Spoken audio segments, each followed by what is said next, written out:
Thomas the Tank Engine is very proud of his branch line. He thinks it is the most important part of the whole railway. He has two coaches, Annie and Clarabelle. Annie can only take passengers, but Clarabelle can take passengers, luggage, and the guard.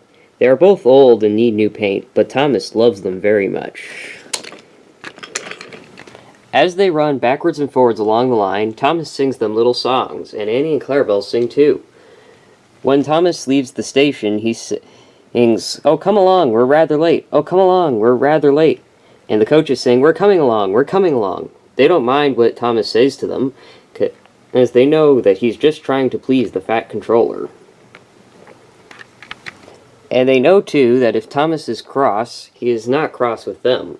He is cross with the engines on the main line who make him wait. One day, they had to wait for Henry's train. It was late. Thomas was getting crosser and crosser. "How can I run my line properly if Henry is always late?" he said. "The fat controller depends on me." He blew an angry peep, peep. At last, Henry came. "Where have you been, lazy bones?" asked Thomas crossly. "Oh dear, my system is out of order. No one understands my case. You don't know what I suffer," moaned Henry. "Rubbish," said Thomas. "You're too fat. You need exercise." Lots of people with piles of luggage got out of Henry's train, and they all climbed into Annie and Clarabelle. Thomas had to wait till they were ready. At last the guard blew his whistle, and Thomas started at once. The guard turned around and jumped into his van, tripped over an old lady's umbrella, and fell flat on his face. By the time he had picked himself up, Thomas, Annie, and Clarabelle were steaming out of the station. Come along," puffed Thomas. But Clarabelle didn't want to come along. "I've lost my nice god! I've lost my nice god!" she sobbed. Annie tried to tell Thomas, we haven't a god!" But Thomas was hurrying and wouldn't listen.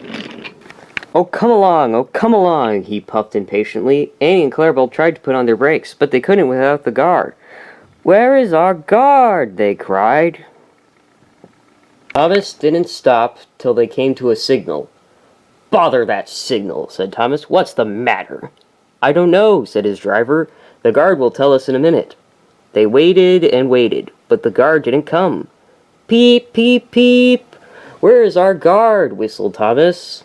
"We've left him behind," sobbed Annie and Clarabelle together. The driver, the fireman, and the passengers looked back. There was the guard, running as fast as he could along the line. Everybody cheered him. He was very hot, so he sat down and had a drink and told them what had happened. "I'm very sorry, Mr. Guard," said Thomas. "It wasn't your fault. Look, the signal is down. Let's make up for lost time." Annie and Clarabelle were so happy to have their guard back that they sang as fast as you like, to Thomas all the way, and they reached the end of the line quicker than ever before.